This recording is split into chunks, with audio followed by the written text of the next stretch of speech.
So I recently uploaded my top 10 games of 2022 video, and to produce that video, it required a bit of research. Now, upon researching, I realized I played a lot of bad games last year. One of the reasons why I don't produce worst of videos every year is because I don't like wasting time playing games that I know are gonna be bad. It's one thing if you got the game early and you're just reporting about your bad experience, but I always found it corny when creators see the bad reviews of a game, then they go out and they buy it just to shit on it as if they discovered something. I prefer old-fashioned organic hatred. Long story short, during my research at my top 10 games of 2022, I realized I played a lot of bad games last year, enough to make a video. So F it. Here are the 11 worst games that I played in 2022. Just know that this list is not in any particular order. I'm just about to rant. Kicking off this list of basura is Sonic Origins. Most of you probably don't even recall what Sonic Origins is, so allow me to re-jog your memory. Sonic Origins is the result of Sega rushing to get out a product to release alongside their Sonic the Hedgehog 2 movie. Sega knew that film would attract new fans, so they threw, and I mean threw together, a small collection of games that were supposed to celebrate Sonic's origins. This included Sonic 1, Sonic 2, Sonic 3, and Sonic CD. The problem with this collection is Sega somehow took a 30-year-old game and introduced new bugs and glitches. I wish I was making this up, but I'm not. Do not purchase this collection because it is a piss poor port. It runs like dog shit. The original music was removed and replaced with generic MIDI sounds from a flip phone, and the option to play as any character on any level in any game wasn't even cool. It sounds cool on paper, but once you load Knuckles into Sonic 1, it becomes very apparent his character was not designed for Sonic's levels, thus it's not fun. Sega then had the nerve to try to charge $40 for this garbage. If you want to play an old school Sonic game, just buy a different collection or just play it on an emulator. Allegedly though, allegedly. If you're not in the mood to sacrifice $40 on Sonic Origins, then why not give Diablo Immortal a shot? All you gotta do is sacrifice $100,000 to unlock everything in the game, and then when you do unlock everything, matchmaking doesn't even work because you're too powerful to play with anyone. Diablo Immortal is every Blizzard fan's worst nightmare. The way this game turned out is the reason why it received this response when it was first announced back in 2018 at BlizzCon.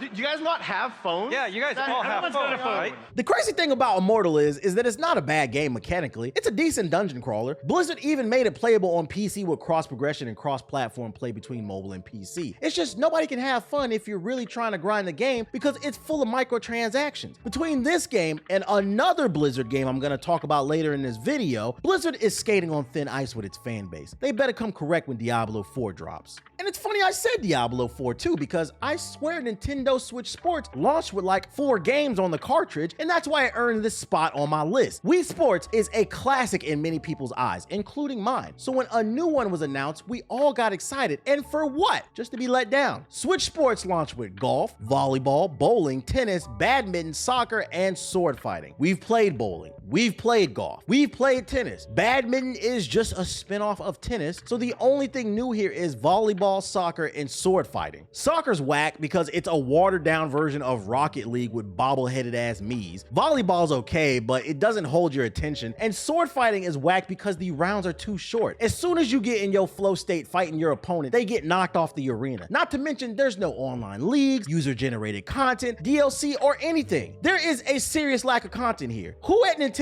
greenlit a new sports title with no boxing? This game is a cash grab and a hard skip. Now, since we're skipping, skip that ass on down to Gotham because Bruce Wayne is dead and it's up to Batgirl and 3 Robins to protect the city of Gotham in Gotham Knights. Gotham Knights is a prime example of nobody is too big to fail. The devs had access to 4 iconic comic book characters, an iconic city, the Court of Isles, Talia al Ghul, the League of Assassins, Harley Quinn, Clayface, Mr. Freeze, and a whole lot more, yet what we got was a subpar adventure. Gotham Knights is not the worst thing I've ever played, but it made my list because they had all the advantages in the world and they still managed to put out something lackluster. This game is riddled with bugs and performance issues, clunky combat, a repetitive mission structure, and the developers got caught in a lie. They said they was not gonna put out 4-player co-op, then they rushed out 4-player co-op in the form of a pointless horde mode after the game release. This game is not flat out shit, but it is a disappointment, and sometimes being a disappointment is just as bad. Just ask your father.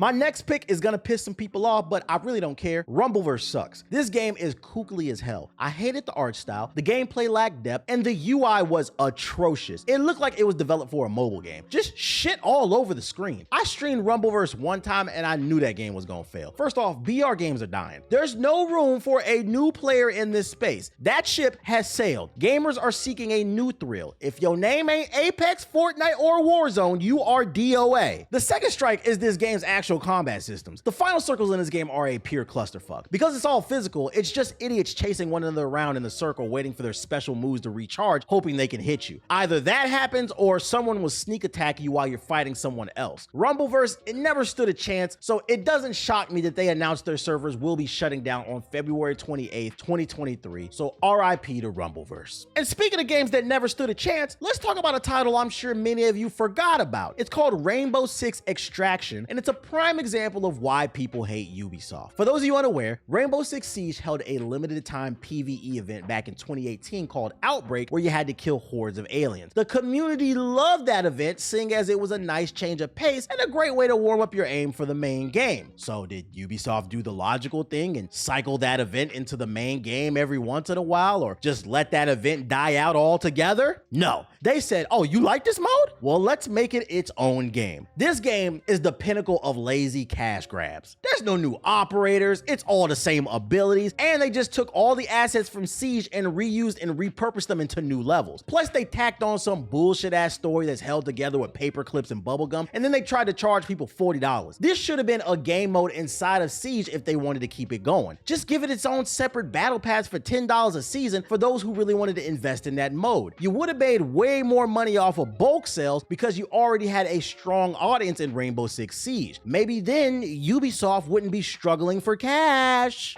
Well, damn! Speaking of cash, the developers behind Crossfire X should pay you in cash to play this dog shit. Crossfire is a popular free-to-play shooter in China. The publisher was trying to break into the North American market, so they hired the team behind Alan Wake and Control to produce a single-player campaign that used the Crossfire name. What we got is the most generic-ass first-person shooter that I have ever played. There's literally nothing special about this game except for the numerous bugs and glitches that you'll encounter. Seriously, if you want to play Crossfire X, but you don't want to pay, just download the Unreal Engine for free, then download some free gun assets and make your own first-person shooter. Shoot into the void, and basically it's the same game. The crazy thing is, I can't stress enough that this game was developed by the same studio that made Alan Wake and Control, two games that are considered classics by many gamers. Y'all remember when Platinum Games made that shitty Avatar Korra and TMNT game for Nickelodeon to keep on the lights? Crossfire X is basically Remedy Studios' Avatar Korra, and it's a shame to see. Oh my cabbages! The next game I'm gonna mention is gonna piss people off as well, but once again, I don't give a damn. I'm on your ass. Listen, Overwatch 2 is ass, and you can't convince me otherwise. The Overwatch community has zero backbone. Overwatch 2 is Overwatch 1, except for it's no longer 6v6, but instead 5v5. The original selling point of Overwatch 2 was the PvE story element, but that still hasn't even been put in the game. You know what has though? The option to purchase each hero one by one instead of paying a flat rate for all the characters. I knew Overwatch 2 was gonna be trash when the beta dropped and the launch file on PC said Overwatch.exe, not Overwatch2.exe, but Overwatch. That was a clear sign that this was the same game with a new coat of paint on it. This sequel is just an update to its monetization model, and literally everyone can see it but the community who plays it. You're paying more to get less, and the worst part is that more is more of the same game that you already played back in 2016. Fuck Overwatch 2, I stand on that. The real Overwatch 2 is called Gundam Evolution, and you should get in tune with it. Now let's keep it on the topic of lack of content. Super Mario Strikers Battle League, bring that ass here. It pains me to do this because I love Mario Strikers, but it's time for people to start calling Nintendo out for their bullshit. The Nintendo Switch is dry. Y'all barely been releasing new titles, and the few that you have, they've been lazy cash grabs. Battle League being one of them. There's literally nothing new in this game other than the fact that you can customize the way your player looks. Even still, the customization isn't even that deep. There's no real story mode, there's no depth to the online play, no unique modes. Nintendo said, Fine, you guys want Super Mario Strikers? Then here. They updated the visuals a little bit, and then they shipped out one of the laziest games of 2022. And listen, if you don't want to put out full-featured games, that's fine. Stop charging full-featured prices then. Now, if you're looking for a soulless game, look no further than my next topic, Saints Row. This one pains me too because I enjoyed the Saints Row game more than I did Grand Theft Auto, but the reality is that this reboot lacks soul. It doesn't know what it wants to be. This game can't decide if it wants to be a gangster game or some edgy Gen Z TikToker. The story is literally one of the worst of the year. Then on top of that, the gameplay was buggy as hell. I experienced falling through the map, texture pop-ins, frame rate dips, abilities not working, getting stuck in the environment, and so much more. I mean, the gameplay is incredibly repetitive because it's just a generic third-person shooter. It never evolves outside of that. There's no online either, so how does this compete with GTA 5? Saints Row, it felt like a relic of the past, a game that should have came out 15 years ago. Gaming has evolved, and we're just waiting for Saints Row to do the same. And last, and certainly least, is the Callisto Protocol. This game was the longest 10 hours of my life. Callisto Protocol is a space survival horror game made by one of the creators of Dead Space. So if you're wondering why it looks like Dead Space, that's why it looks like Dead Space. The thing is though, that's where the comparisons end. This game is slow, it's clunky, and it's anticlimactic. How the hell you make a 10-hour horror game and I didn't get scared once? It's because this game relies on jump scares instead of setting a spooky atmosphere, so it's easy to predict when something is gonna jump at you. This game is kooky as hell too. It goes from an alien survival horror game to a Call of Duty third-person shooter where you have to fight a bootleg Solomon Grundy. And to add insult to injury, a month after the Callisto Protocol dropped, the Dead Space remake dropped and it's getting rave reviews. I'm completely lost to how the creator of Dead Space made a game worse than the Dead Space remake that he had nothing to do with. Who knows? Maybe one of y'all can explain it in the comment section below for me. What I do know is that concludes my worst games of 2022 list. Now, before we go, I wanted to give an honorable mention to Sonic Frontiers. I don't love that game, but it's also not the worst game that I played of last year. I just wanted to bring it up to remind everyone that the Sonic community used bots to vote on the Community Choice Award at the 2022 Game Awards. They then went on Twitter and they proclaimed hashtag Sonic Sweep. They got that trending, only to lose when they got called out for cheating by Jeff Keighley. Therefore, Sonic fans are the biggest losers of 2022 and beyond. The Sonic series is ruined thanks to you guys! Seriously, you guys are fucking weird.